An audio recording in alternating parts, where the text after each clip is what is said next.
Assalamualaikum warahmatullahi wabarakatuh. Perkenalkan, nama saya Yolanda Feby Septiasari dari Prodi S1 Akuntansi.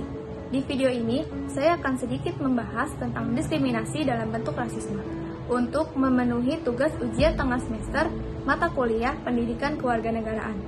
Diskriminasi dalam bentuk rasisme. Mendengar kata diskriminasi merupakan hal yang sudah tidak asing lagi bagi kita semua. Karena dalam kehidupan masyarakat sehari-hari, seringkali ditemukan adanya tindakan diskriminasi. Menurut Kamus Besar Bahasa Indonesia atau KBBI, diskriminasi adalah pembedaan perlakuan terhadap sesama warga negara berdasarkan warna kulit, golongan, suku, ekonomi, agama, dan sebagainya. Jadi, dapat kita simpulkan bahwa pengertian diskriminasi adalah tindakan pembedaan perlakuan yang tidak adil atau tidak seimbang terhadap seseorang atau kelompok tertentu berdasarkan sesuatu yang bersifat kategorikal, dikarenakan adanya perbedaan pendapat yang seringkali cenderung dilakukan oleh kelompok mayoritas terhadap kelompok minoritas. Bentuk diskriminasi yang paling sering kita temukan dalam lingkungan masyarakat adalah rasisme. Dikutip dari laman Wikipedia, rasisme adalah suatu sistem kepercayaan atau doktrin yang menyatakan bahwa perbedaan biologis yang melekat pada ras manusia menentukan pencapaian budaya atau individu, bahwa suatu ras tertentu dianggap lebih superior dan memiliki hak untuk mengatur ras yang lainnya.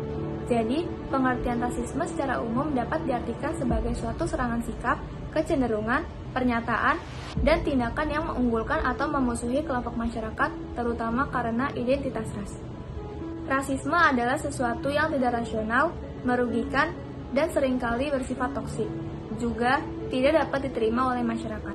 Di tahun 2020, seorang warga keturunan Afrika Amerika bernama George Floyd ramai dibicarakan oleh banyak pihak. Siapa disangka seseorang dibunuh atau dalam hal ini dihukum oleh polisi dengan cara yang inkonstitusional. Ia tewas usai lehernya ditindih lutut polisi ketika sedang diamankan. Ia ditangkap atas tuduhan bertransaksi menggunakan uang palsu pada tanggal 25 Mei di Minneapolis, Amerika Serikat.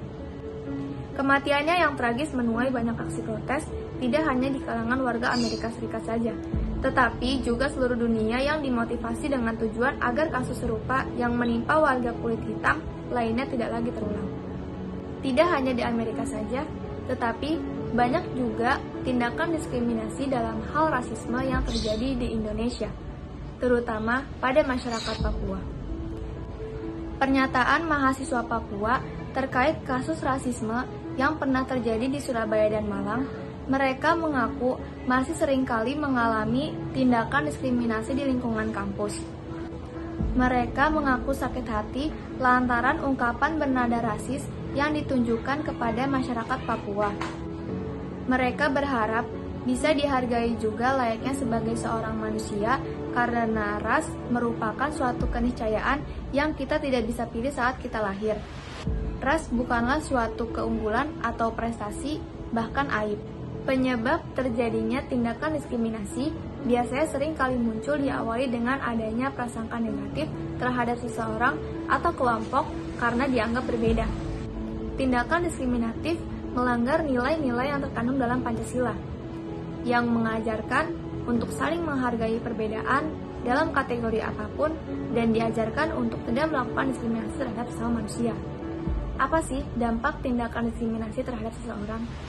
Seseorang yang menerima perlakuan diskriminasi akan mengalami penyimpangan dan penghapusan pemenuhan hak-hak dasarnya sebagai manusia.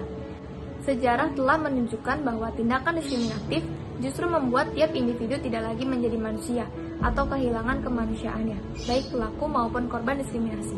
Perbedaan dalam segala kategori memang tidak bisa dipungkiri, karena setiap manusia memiliki keunikannya masing-masing dan juga pemikirannya yang berbeda. Tetapi, perbedaan bukanlah suatu alasan untuk dibedakan atau didiskriminasi. Pasal 1 Deklarasi Umum Hak Asasi Manusia, semua manusia dilahirkan merdeka dan mempunyai martabat dan hak yang sama.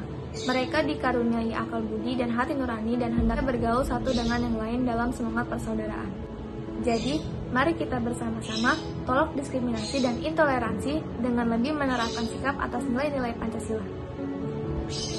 Sekian yang bisa saya sampaikan, kurang lebihnya mohon dimaafkan. Wassalamualaikum warahmatullahi wabarakatuh.